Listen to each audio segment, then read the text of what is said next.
Boa noite, meu irmão, minha irmã, meu amigo, minha amiga. Você que nos acompanha na página Pregações Espíritas no Facebook e você que está inscrito no canal Pregações Espíritas no YouTube. Sejam todos muito bem-vindos a mais uma pregação de sábado às 20 horas. Hoje, dia 9 de março de 2024. Como leitura preparatória para a nossa prece, nós vamos ler do Evangelho de João, capítulo 16, versículo 33. Hoje estou com óculos novos aqui, sem precisar tirar, por causa da minha presbiopia. Graças aí à oftalmologista, a doutora Tatiana Guedes. Então, quem quiser vencer o incômodo, o embaraço de ficar tirando óculos para longe, colocando óculos para perto, consulte o seu oftalmologista, a sua oftalmologista, e se não tiver oftalmologista, procure a doutora Tatiana Guedes. Então, com os óculos novos aqui, sem precisar tirar para ler, capítulo 16 do Evangelho de João, versículo 33.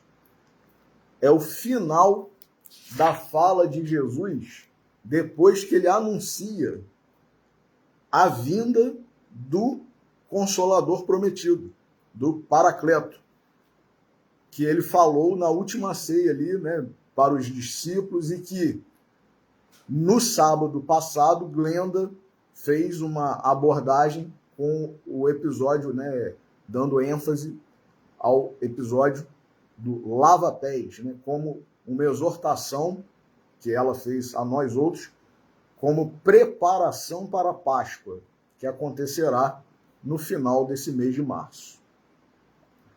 Então, repetindo, João capítulo 16, versículo 33. Tenho-vos falado essas coisas para que tenhais paz em mim. No mundo tereis provações. Em outras traduções está, no mundo tereis dificuldades. No mundo tereis tribulações, dependendo da tradução, mas é tudo a mesma coisa. No mundo tereis provações, mas animai-vos. Em outras traduções, tende bom ânimo. Eu venci o mundo. Então, palavras de Jesus por ocasião do término da sua conversa na última ceia, antes de ser crucificado. Então vamos fazer a nossa oração inicial. Jesus, nosso Mestre, Deus, nosso Pai, amigos e benfeitores espirituais, espíritos familiares e simpáticos, nossos anjos guardiães. A todos vós pedimos a bênção, a intercessão, a inspiração, neste momento em que estamos reunidos em Teu nome, Senhor Jesus, para estudarmos as Tuas lições, as Tuas verdades, provindas diretamente do nosso Pai Celestial, Deus.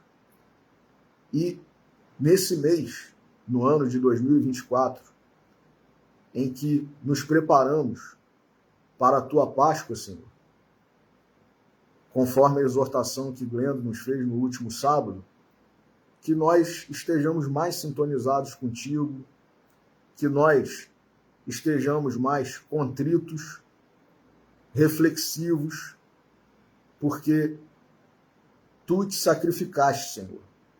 Tu deste a Tua própria vida para que nós vivêssemos e, como Tu disseste, vivêssemos em abundância, para que nós fôssemos salvos.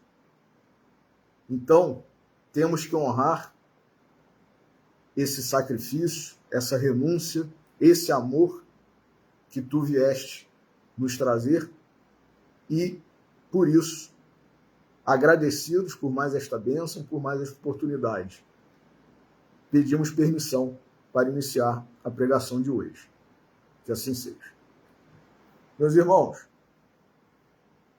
Páscoa, para muitos de nós, é um momento da cristandade, do calendário cristão, que alguns de nós, muitos, ficamos tristes, ficamos pesarosos, alguns com um certo sentimento de culpa. Isso não é ruim.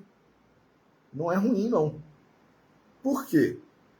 Tem alguns críticos que não são cristãos, e até mesmo alguns cristãos que também criticam essa postura generalizada no cristianismo de culpa, dizendo que a religião cristã como um todo é uma religião fundamentada, baseada na culpa.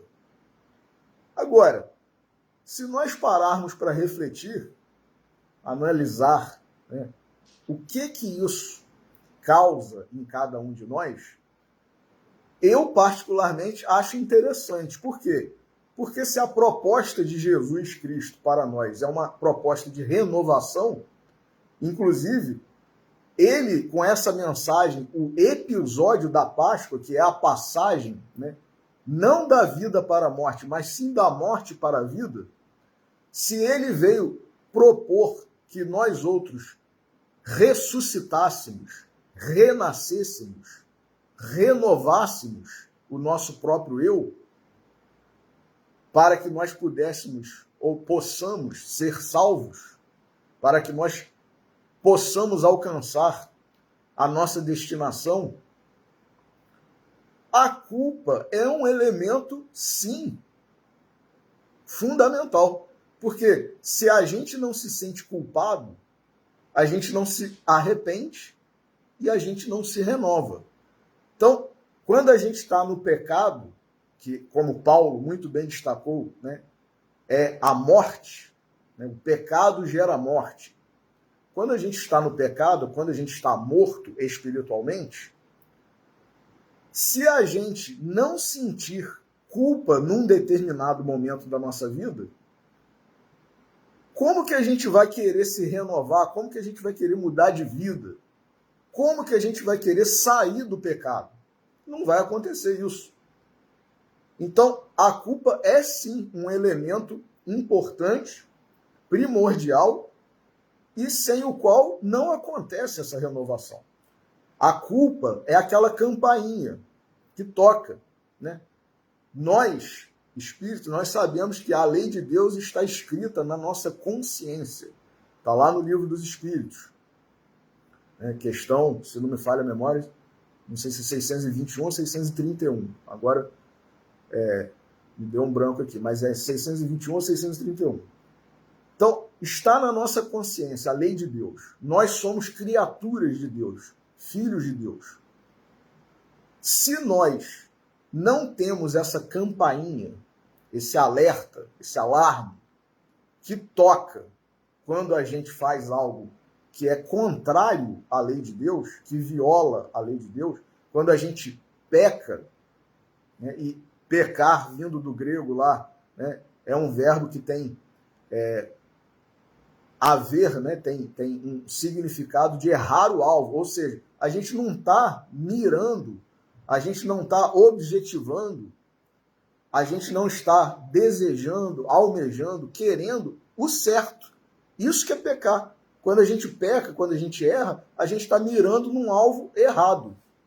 Alvo que é o quê? O estilo de vida que a gente quer adotar, que a gente quer ter, né? Os princípios que a gente quer professar. Por isso Jesus falou, onde estiver o teu tesouro, aí estará o teu coração. O que a gente está elegendo, o que a gente está escolhendo como tesouro nas nossas vidas? É algo bom? É algo de acordo com a lei de Deus? É algo que é próprio de uma criatura de Deus? De um ser, um espírito que é uma criação, é uma obra de Deus? Ou a gente está mirando em algo que é totalmente contrário a isso, né? A gente, como espírito eterno, que não se limita a essa vida no corpo de carne, a gente está mirando, né? Está desejando, está objetivando, querendo as coisas que ficam aqui na Terra, que passam, ou as coisas que permanecem. Então, a culpa, sim, é importante, é fundamental, e sem ela, nós não nos transformamos. Porque se a gente não tem essa campainha tocando, esse alerta, a gente acha que a gente está fazendo tudo certo, que a gente está no bem bom, né? Que a gente está na vida, em tese, como a gente usa a expressão equivocada muitas vezes, né? A vida que eu pedi a Deus. Que nada! Essa é a vida que nós não pedimos a Deus. A vida que nós pedimos a Deus é a vida correta, a vida dentro do caminho que Deus nos traçou com o seu Filho unigênito, com Jesus vindo para mostrar, porque ele disse, eu sou o caminho, a verdade e a vida. Ninguém vem ao Pai senão por mim, disse Jesus. Então, se a gente escolhe outros caminhos, outros líderes que a gente elege, né, e não Jesus, como nosso Senhor, como nosso Salvador, como o nosso pastor, então a gente está se distanciando. Então é importante essa reflexão, é bom que nós sintamos culpa, porque, repetindo, é ela que vai promover, vai iniciar esse processo de transformação, de renovação, de purificação. Então, continuando, né, esse período de preparação para a nossa Páscoa nesse ano de 2024, como o Glenda iniciou no sábado passado, nós vamos ler do livro Em Torno do Mestre, de Vinícius, o capítulo intitulado Ecce Homo, expressão em latim que foi proferida, dita, né, por Pilatos, por ocasião da prisão e da apresentação de Jesus diante lá dos judeus que foram assenhoreados, comprados ali pelos fariseus, né, pelos líderes religiosos da época lá, e que quiseram matar Jesus. E Pilatos, embora inicialmente não tivesse visto motivos, né, porque não se podia simplesmente querer matar alguém e pronto, né? A condenação, porque havia pena de morte naquela época e naquela região, né? Tanto o Império Romano admitia, né, previa e praticava pena de morte para determinados criminosos, como a própria região lá da Judéia, né, da Samaria e toda a região ali da Galileia como um todo.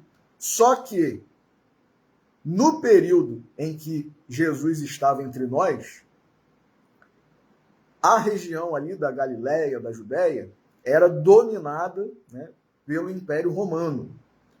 E não se podia executar uma pena de morte, mesmo que tivesse acontecido tudo certo dentro dos parâmetros legais, processuais, jurídicos. Na hora da execução, Roma, por meio do seu governador local ali, que no caso aqui, né, da região ali da Galileia, da Judéia, era Pilatos, o governador romano que estava na região, tinha que dar o seu aval, ou seja, o governador, o representante do Império Romano, tinha que dizer, pode fazer, né? Pode executar essa pena. Ele analisaria o processo judicial daquele criminoso, daquele réu, e se tivesse tudo ok, né, tudo certo, dentro do que a lei local, né, do que a lei judaica previa e do que a lei romana previa, ele dava, digamos, era como se fosse uma confirmação da sentença, né, falando num português mais jurídico, digamos assim, né? O governador romano do local confirmava a sentença, né, prolatada pelos juízes judeus, galileus, né? E Pilatos não estava vendo motivos jurídicos. Porque, não bastava o povo, as autoridades, os líderes religiosos quererem matar alguém. Tinha que haver a adequação, né? Ou como nós dizemos hoje em dia, né? O enquadramento. Tinha que enquadrar o réu, né? O sujeito que estava sendo acusado do crime, no que estava previsto na legislação. Ó, a pena para esse tal tipo de crime é a pena de morte, é a crucificação. Então tinha que haver essa adequação. Não podia simplesmente a autoridade chegar, porque isso, né, era um abuso de autoridade, como a gente vê até hoje, né, acontecer muitas vezes, né? Juízes fazerem coisas que nós que somos da área do direito achamos, será que eu estudei certo na faculdade? Será que os livros que eu tenho estão corretos? Porque o que a gente vê, muitas vezes, são verdadeiras excrescências, né, jurídicas, absurdas. Mas já acontecia na época de Jesus e aconteceu com Jesus, né? Condenaram ele sem ter motivo. Sem ter motivo. Não tinham como enquadrar Jesus como um criminoso, mas fizeram um processo nulo, abusivo, ilegal, fora dos parâmetros, e condenaram ele. E Pilatos, por um comodismo, por um interesse próprio, por um egoísmo, por um orgulho, por medo, por covardia, fez o quê? Mesmo vendo que estava tudo ilegal, ele confirmou a sentença, né, e autorizou, permitiu que Jesus fosse crucificado. Mas num dado momento, ele tentou intervir, tanto que ele ofereceu, né, para que a população que estava ali escolhesse entre, como era costume dos judeus na Páscoa, soltar um criminoso que estivesse preso.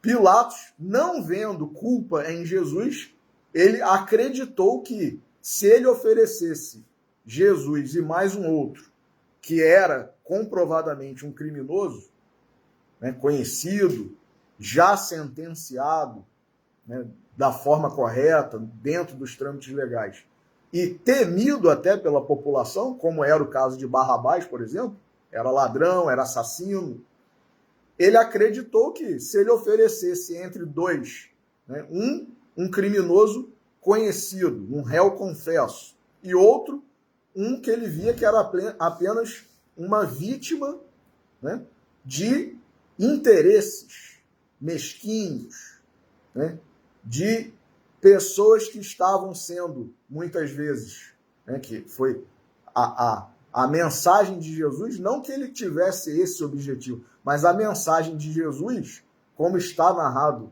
na Bíblia, né, veio para destronar os poderosos, confundir os soberbos, né, desmascarar os hipócritas. Então isso incomodou muita gente, como incomoda até hoje, né? E aí Pilatos acreditou, não é possível, né, que vão escolher que um criminoso conhecido, réu confesso, perigoso para a sociedade, seja solto, e não este, que estão, né, dizendo um monte de coisa que eu não vejo plausibilidade, eu não vejo veracidade nessas acusações. E ofereceu, né, ó, Jesus ou Barrabás, quem que vocês querem que eu solte? E a turba, né, a multidão, comprada, né, e além disso, nós que somos espíritas, há relatos aí, né, em livros, por exemplo, texto de Emmanuel, texto de outros, né, grandes da doutrina. Essa turba, essa multidão, não estava apenas comprada com dinheiro, né, da região lá, da época. Estava influenciada espiritualmente. Havia uma espécie de obsessão coletiva naquele momento ali. Então, gritaram para que soltasse Barrabás e crucificasse Jesus. E Pilatos ainda tenta mandar, né, para que aquela fome, aquela sede, aquela vontade de ver Jesus, né, de alguma forma castigado, né? Ridicularizado. Ele mandou que açoitassem Jesus, talvez também acreditando que isso seria suficiente para, digamos, satisfazer, né, aquela vontade tresloucada da turba, da multidão e das próprias autoridades ali, né, da Galileia, da Judéia, os líderes religiosos. Também não foi suficiente. E no final, o que ele fala? Ecce homo, quer dizer, eis o homem. Tá aí, né? É isso mesmo que vocês querem? Né? Tá aí o homem. Ecce homo. Então, Vinícius, nesse capítulo maravilhoso, vai fazer aqui uma análise que nós vamos usar como base para a nossa reflexão de hoje. Ecce homo, que traduzido, né, é eis aqui o homem. Que melhor apresentação nos é dado fazer de Jesus, senão aquela que ele próprio revelou? Consideremos, pois, sua auto-apresentação. O Batista enviou 2 de seus discípulos ao Senhor para perguntar: és tu aquele que há de vir? Ou havemos de esperar outro? Quando estes homens chegaram a Jesus, disseram: João Batista enviou-nos para indagar de ti se és o Cristo esperado. Na mesma ocasião, Jesus curou a muitos de moléstias, de flagelos e de espíritos malignos, e deu vista a muitos cegos. Então lhes respondeu. Interessante, antes de eu continuar aqui a narrativa que está no Evangelho de Lucas, Jesus, meus irmãos, em alguns momentos, ele não respondia logo a uma pergunta que lhe era feita. Isso aconteceu por ocasião do episódio da mulher que foi acusada de adultério, né? E que perguntaram a ele: Senhor, a lei estabelece, né, que tais mulheres sejam apedrejadas. E tu, o que dizes? Aí Jesus não respondeu. Jesus ficou escrevendo na terra, na areia. Aí está na narrativa lá dos evangelistas. E porque insistissem, aí eles perguntaram de novo. Aí Jesus respondeu: aquele que estivesse em pecado, atire a primeira pedra. Aqui também, Jesus não respondeu logo. Jesus foi perguntado e ele começou a curar. Após ser perguntado, ele começou a curar. Curou cegos, curou obsidiados, né, endemoniados. Outros doentes, né, diz aqui Lucas, muitas moléstias, flagelos, espíritos malignos. Deu vista a muitos cegos. E então lhes respondeu. Olha só que maravilha, né? Jesus, na verdade, ele já estava respondendo, fazendo as curas ali. E aí, depois, ele falou: ide contar a João o que vistes e ouvistes.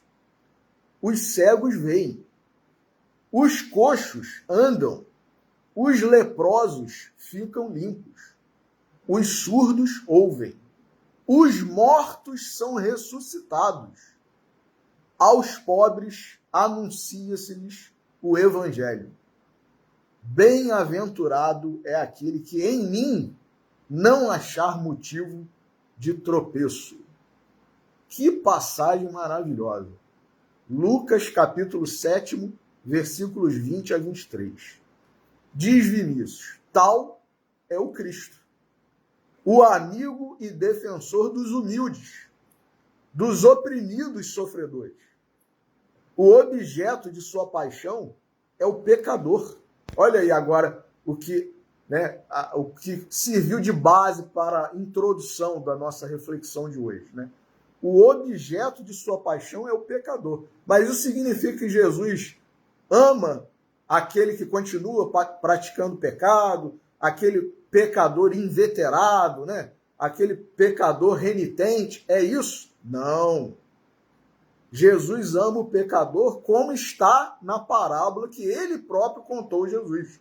que é a parábola do fariseu e do publicano. É o pecador que se ajoelha diante de Deus pedindo misericórdia, pedindo perdão, e não aquele que se acha, né, um santo. Eu sou muito puro, eu sou muito santo, eu sou muito bom, eu sou muito evoluído, eu faço isso, eu faço aquilo, eu já não faço isso assim, como fulano faz, né, que na parábola é exatamente o que o fariseu faz. Eu não sou como este pecador, né? É esse espírito, é esse tipo, né, de espírito que Jesus prefere, né, ou tem uma atenção toda especial? Ainda não, será. Mas por que Jesus diz, né, e está no Evangelho, né, até no Evangelho segundo o Espiritismo, né, os meus filhos prediletos, né, estes são os filhos prediletos do Senhor, esses quais? Os pecadores que se arrependeram, que estão arrependidos. Né? Então, num dado momento, esse fariseu será o pecador arrependido também. Graças a Deus. Por isso que Jesus falou também: há mais alegria no céu por um pecador que se arrepende do que por 99 justos que não necessitam de arrependimento. A alegria de Jesus, dos anjos, dos espíritos puros, dos santos, quando um pecador se arrepende, puxa, né? É mais um conquistado, digamos assim, né? Mais um convertido. Então é muito bom, é muita alegria mesmo. Os outros que já estão lá, já tiveram seu momento de proporcionar e vivenciar a alegria, e estão vivenciando a alegria, né, da vida plena, da vida em abundância, da vida isenta de pecado. Mas esse que acabou de se converter, que acabou de se arrepender, que acabou de ser resgatado, é muita alegria, meus irmãos, né? Então, é isso. O objeto de sua paixão, diz Vinícius, é o pecador. A individualidade humana representa para ele um valor infinito. Deus é pai dos pecadores. Quanto mais abatido, diz Vinícius, e vexado pela dor física ou moral, mais interesse o homem lhe desperta. Olha aí, vexado. Então, é depois que a gente cai em si, como está na parábola do filho pródigo, né? E caindo em si, levantou-se e foi ter com seu pai. Então, é nesse momento, né, que a gente está com aquela dor pungente, aquela consciência pesada, né? E isso, às vezes, meus irmãos, nos acompanha por mais de uma encarnação. Não é verdade? A gente, às vezes, passa 1, 2, 3 encarnações com um complexo de culpa, um sentimento que a gente não sabe explicar. Lógico, foi algo grave que a gente fez lá atrás, né?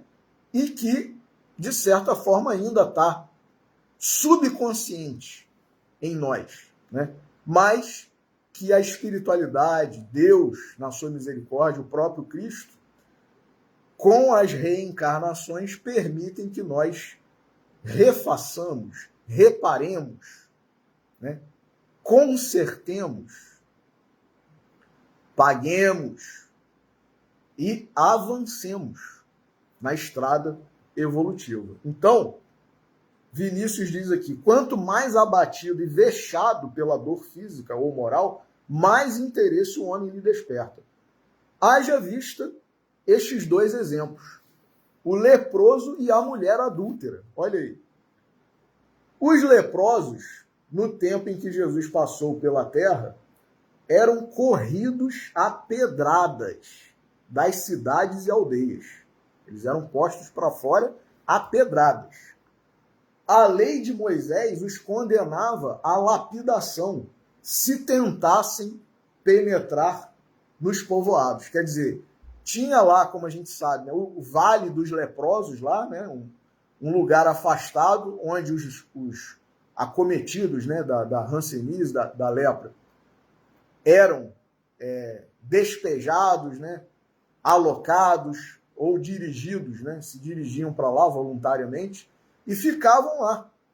Por quê? Porque a lepra era e é, né, contagiosa. E por um motivo de medida sanitária, né, na lei antiga lá de Moisés, você vai ter que ficar afastado. Né? Isso é uma determinação legal. Se você insistir, o povo ali da cidade, da comunidade, onde você estiver tentando entrar, vai começar a tacar pedra em você. E se morrer, está dentro do que a lei permite. Por quê? Porque se as pessoas continuassem convivendo, né, com esse tipo de moléstia, né, no meio da população, haveria uma epidemia, né, de lepra. Corria-se o risco de se dizimar, né, populações de determinadas cidades, né, de determinados locais, de determinadas regiões. Então, ficava todo mundo afastado, usava-se inclusive um guizo no pescoço. O leproso, quando vinha, né, se aproximando e tal, ele usava um guizo para que as pessoas soubessem que tem leproso se aproximando. Né? Então, todo mundo saía, né, correndo, saía de perto, se afastava, porque tem um ou alguns leprosos vindo por aí. Né? Então, isso tudo era determinação da lei mosaica.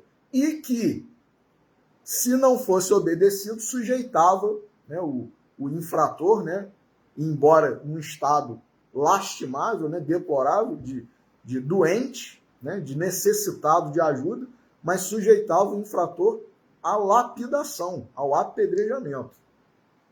Então, diz aqui, sobre a crueldade dessa lei, que visava evitar a propagação da lepra, diz Vinícius, havia ainda a superstição com caráter religioso, segundo a qual os leprosos eram réprobos, a quem Deus punia com o terrível mal. Havia essa crença lá na época e na região lá, né, de Jesus, né, dos judeus, dos galileus. As doenças acreditava-se que eram castigos de Deus. Por isso que naquele episódio do cego, né, os discípulos perguntaram, Senhor, quem pecou, ele ou seus pais? Jesus disse, nem ele, nem seus pais. Mas era uma crença. Né? Jesus disse, ele veio para dar testemunho da vontade de Deus. Né? Então, quer dizer, não era pecado nem dele, nem dos seus pais. E nós que somos reencarnacionistas, que acreditamos na lei de causa e efeito e conhecemos, não somente acreditamos, né? Sabemos que é uma verdade, se esse espírito, Jesus disse que nem ele nem seu pai haviam pecado, nem em outras encarnações. Ele foi um espírito que se comprometeu no plano espiritual para vir e dar testemunho. Então, isso é um alerta para nós espíritas maravilhoso, para a gente não ficar vendo as pessoas que têm uma determinada doença, está com uma determinada moléstia, enfermidade, e ficar julgando, deve ter feito isso, deve ter feito aquilo, e a gente tem até, alguns de nós, uma lista com, se está com isso é porque fez não sei o quê, se está com não sei o quê, então quer dizer, que imaginação fértil e cruel ao mesmo tempo, né? Tá com isso? Fez não sei o que na outra vida. Tá com não sei o que? Fez aquilo outro. Então, quem somos nós? Às vezes o espírito está se oferecendo. Se oferecendo. Não é consequência, não é efeito de causa nenhuma. Não é efeito de causa nenhuma. É uma renúncia daquele espírito. Que foi exatamente isso que aconteceu com esse espírito, que era cego, né, de nascença, e os próprios apóstolos perguntaram, Senhor, quem pecou? Ele ou seus pais? Para que viesse, para que nascesse assim. Jesus falou, nem ele, nem seus pais. Ele veio dar testemunho. Então, que maravilha, né? Então, tá aqui, Vinícius, né? E que fez Jesus com relação àqueles infelizes, os leprosos? Curou-os. As chagas humanas não lhe causavam asco nem pavor, mas comiseração e piedade. E não só as mazelas do corpo, lhe inspiravam aqueles sentimentos, como também as da alma. Seu gesto de compaixão pela mísera adúltera, agora já é o outro episódio, apupada pela horda de fariseus, aliado à sublime lição contida no aquele que se julgar isento de culpa, atire a primeira pedra, é outro atestado eloquente do quanto lhe interessava a sorte dos pecadores. Olha aí, Jesus se preocupa conosco, meus irmãos. Interessava a ele a sorte dos pecadores, quer dizer, o destino dos pecadores, como interessa até hoje. O nosso destino, a nossa sorte. Particularmente dos aflitos e oprimidos. O cristianismo é a história do Cristo junto ao pecador. Na sua maneira de agir está sua doutrina. Conta Stanley Jones, missionário que há 20 anos vive na Índia, isso na época, né, em que Vinícius escreveu o livro Em Torno do Mestre, que naquele país, na Índia, quando se fala em cristianismo, o povo se mostra cético e completamente desinteressado. Nós sabemos que lá a religião, digamos assim, oficial é o hinduísmo. Quando, porém, se faz referência... Então, Vinícius está falando aqui. Conta Stanley Jones, missionário que há 20 anos vive na Índia, que naquele país, quando se fala em cristianismo, o povo se mostra cético e completamente desinteressado. Quando, porém, se faz referência à vida do Cristo no seio da humanidade, defendendo os explorados, suavizando as angústias alheias, ensinando ao povo o meio de viver feliz, então os hindus se tornam atenciosos e ávidos de curiosidades, pedem que se fale mais nesse Jesus amorável e bom. Que maravilha! Esse fato é muito significativo, diz Vinícius. Quer dizer que as lendas forjadas pelas escolas sectárias em torno do cristianismo estão comprometendo o surto daquele credo.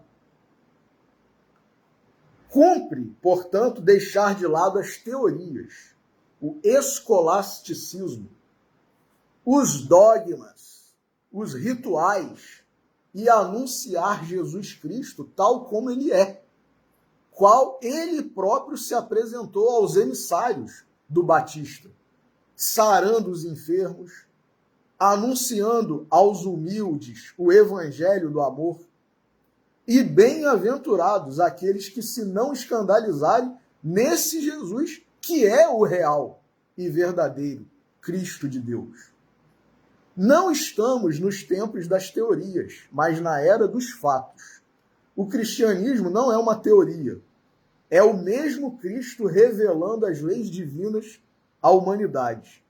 Jesus é um fato histórico e, ao mesmo tempo, uma necessidade de todos os momentos, porque ele sintetiza na moral em si mesmo personificada a solução de todos os problemas da vida humana.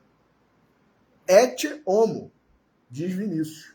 O método para ensinar a verdade religiosa é o mesmo que se emprega para ensinar a verdade científica. Dedução e indução. Ora, temos que partir dos fatos para seus efeitos. Ora, destes somos levados a remontar aqueles. Não se pode mais impor crenças. Temos que convidar o povo a raciocinar conosco. A fé oficializada está nos últimos estertores. Não tem prestígio moral, não tem vigor, jaz de há muito tempo na esterilidade. O momento reclama uma religião que melhore o mundo, Jesus não é inimigo da sociedade. Conviveu com os homens, tomando parte em suas reuniões e festividades. Ele é adversário do vício, do crime, da corrupção e da maldade. E não da pessoa que eventualmente incorre nisso. Porque Jesus quer salvar a pessoa que incorre nisso. Quer salvar a mim, quer salvar você.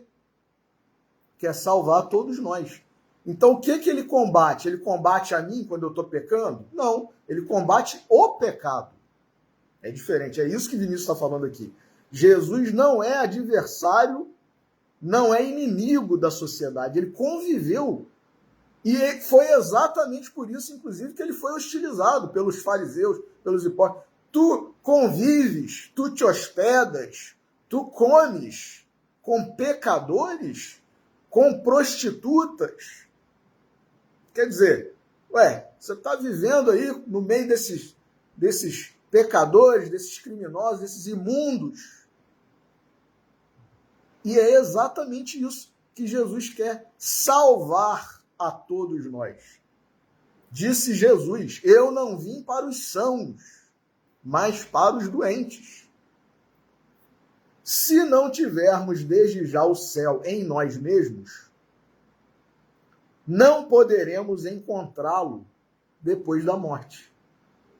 Jesus não veio tampouco livrar-nos desse inferno localizado não se sabe onde.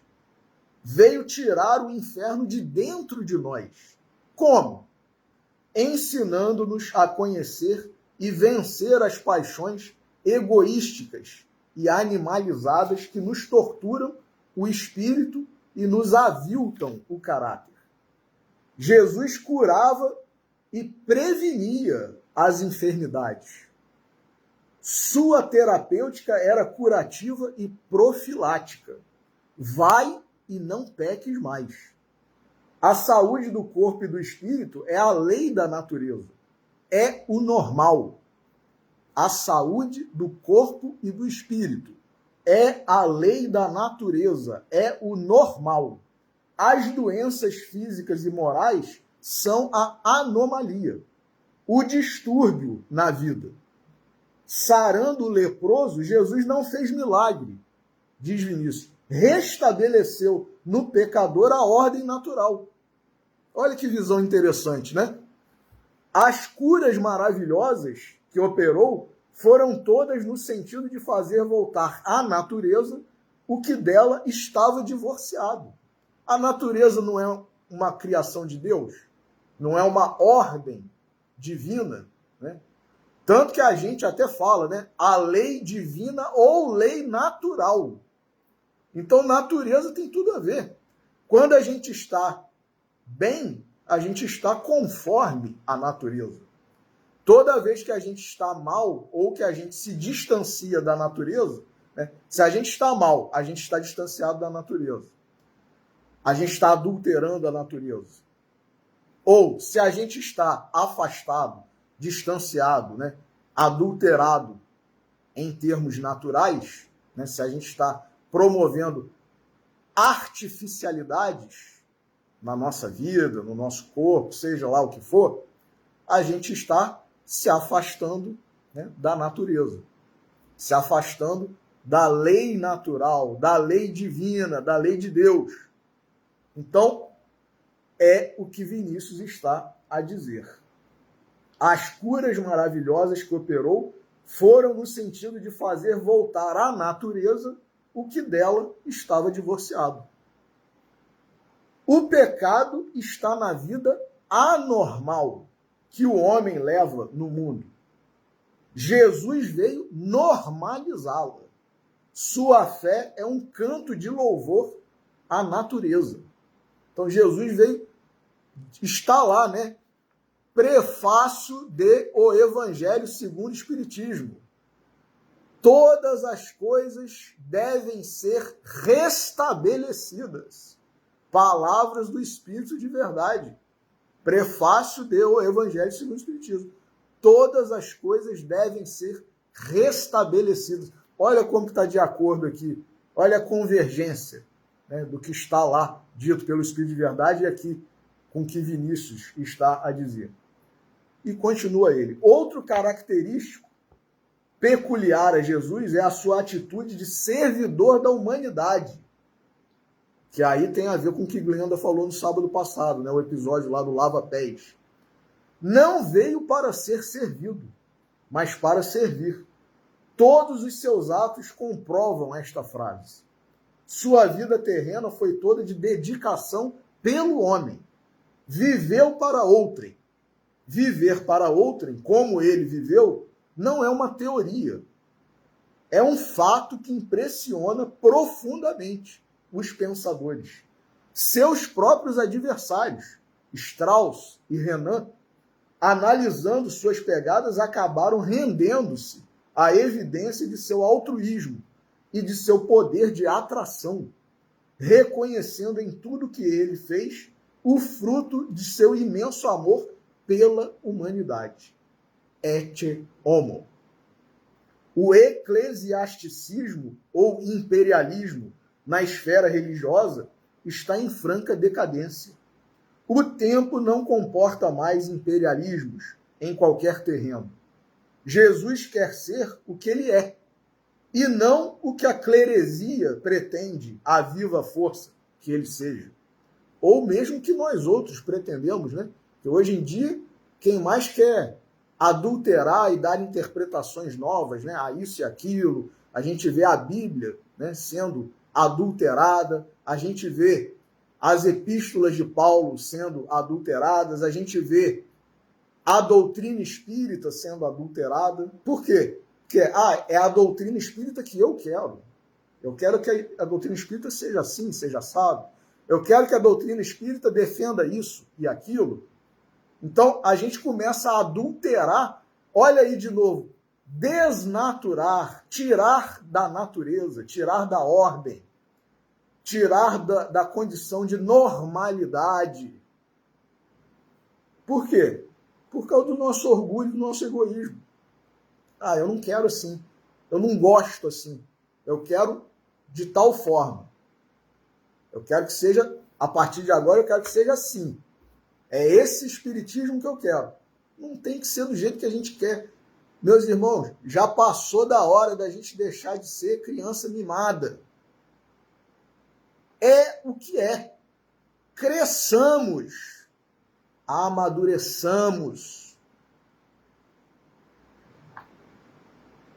Diz Vinícius, precisamos sair do paganismo, buscando com Jesus a saúde, olha aí, a pureza, o valor, a bondade, a alegria de viver e a imortalidade.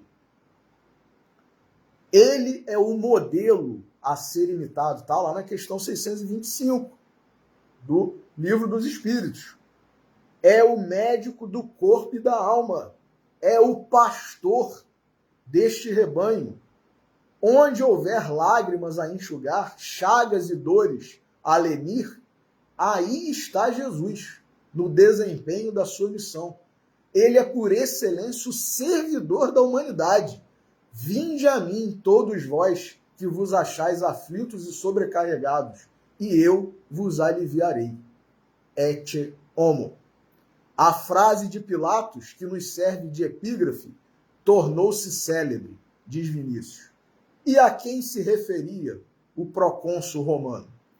A Jesus açoitado, escarnecido, trazendo aos ombros um manto de púrpura, como usavam os reis. A cabeça, uma coroa de espinhos, que também, graças àquele autor, né, que minha mãe tem usado muito, Glenda, né, né, o livro que nós adquirimos, né, O Senhor, de Romano Guardini, um padre italiano, né, que fez uma obra maravilhosa sobre Jesus. Nesse livro ele diz que até a coroa de espinhos, meus irmãos, também era algo que era comum de se usar nos reis que eram destronados. Então, quer dizer, Jesus ele foi totalmente escarnecido, hostilizado, alvo, né, de deboche, de ironia, de tudo. Por quê? Porque representaram ele como se ele fosse um rei, tanto que até fizeram aquela placa, né, que colocaram na cruz, né, INRI, né, Jesus de Nazaré, ou Jesus Nazareno, rei dos judeus, né, em latim. E representaram ele como se ele fosse um rei, mas um rei, né, com um manto, né, vermelho todo esfarrapado, né, rasgado, sujo, uma cana, né, que não era um cetro, né, o rei usa um cetro, né, muitas vezes com uma pedra preciosa, né, todo entalhado, né, esculpido e tal, e uma coroa também, geralmente, né, de ouro, com pedras cravejadas e tal. Jesus foi representado como rei como?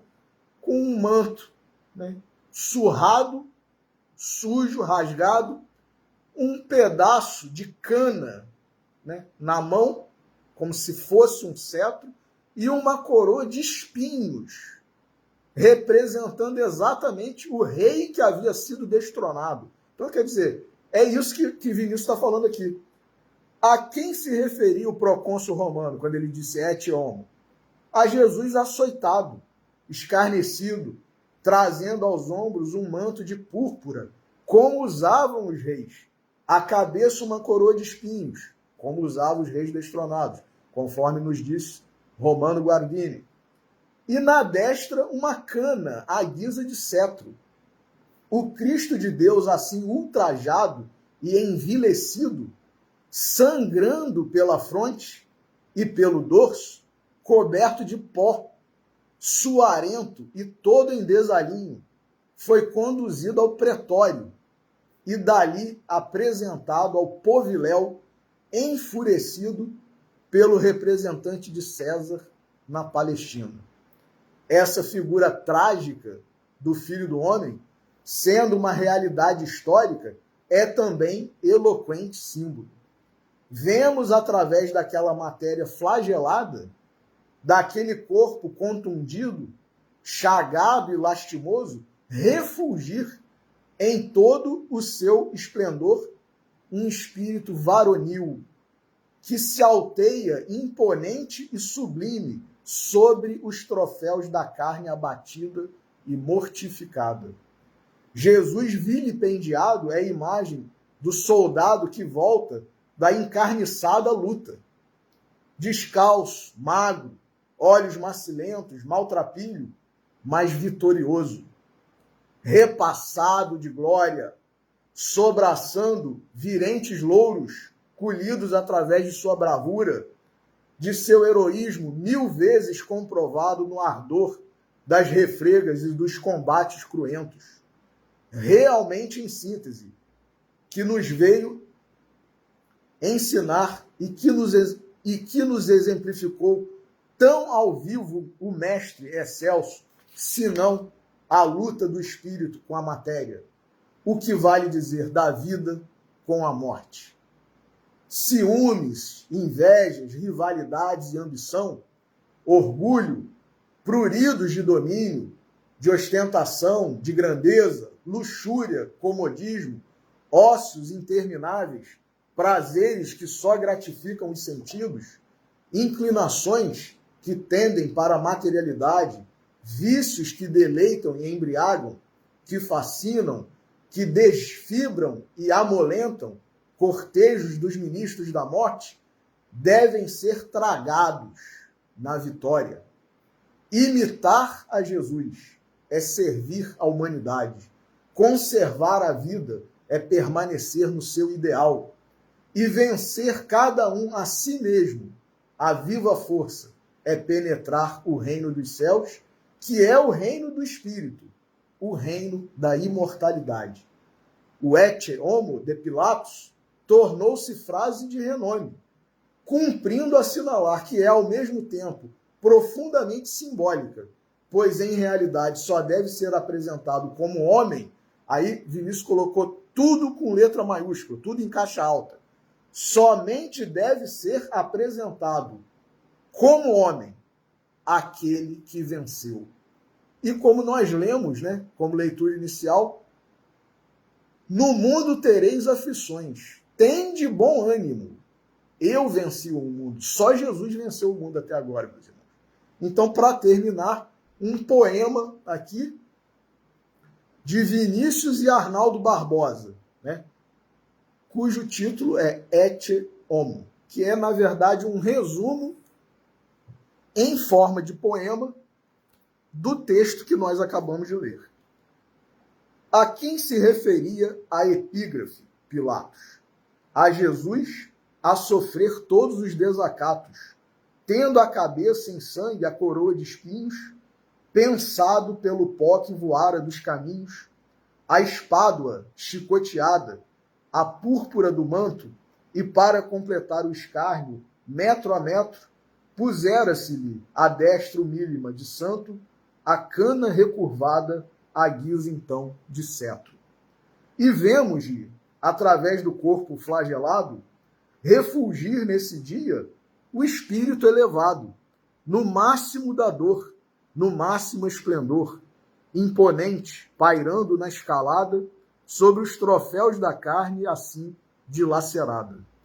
Ciúme, inveja, ambição, a sede de extermínio, o orgulho, a ostentação, pruridos de domínio, os prazeres da vida transitória, só gratos aos sentidos, é assim que devem ser vencidos, e como o fez Jesus, tragados na vitória.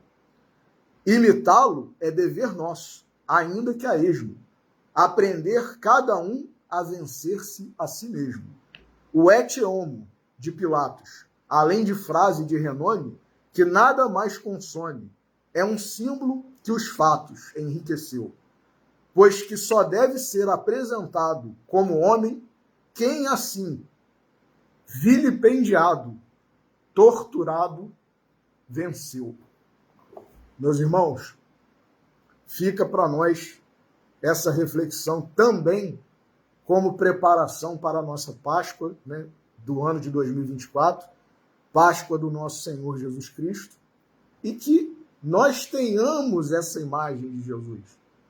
Jesus vitorioso, vitorioso sobre o pecado, sobre o erro, sobre as tribulações, as dores do mundo, e que é o que quer proporcionar a cada um de nós, né, a nossa vitória, o nosso êxito, a nossa salvação sobre essa vida, né, que não é vida, é morte, e que é exatamente do que Jesus quer nos tirar. Tirar da morte para a vida verdadeira. Então, que Ele nos abençoe, que Deus nos abençoe, que nós tenhamos um final de sábado, um domingo, uma semana maravilhosos, né, de reflexão, de trabalho, e que todos nós possamos, né, refletir nas nossas mentes, nos nossos corações, essa lição maravilhosa de Vinícius, do próprio Cristo, da doutrina espírita, né, e dos benfeitores que estão a nos ajudar aí ao longo da nossa trajetória. Meu muito obrigado a você que nos assistiu, que nos acompanha, que Deus nos abençoe a todos. Uma boa noite.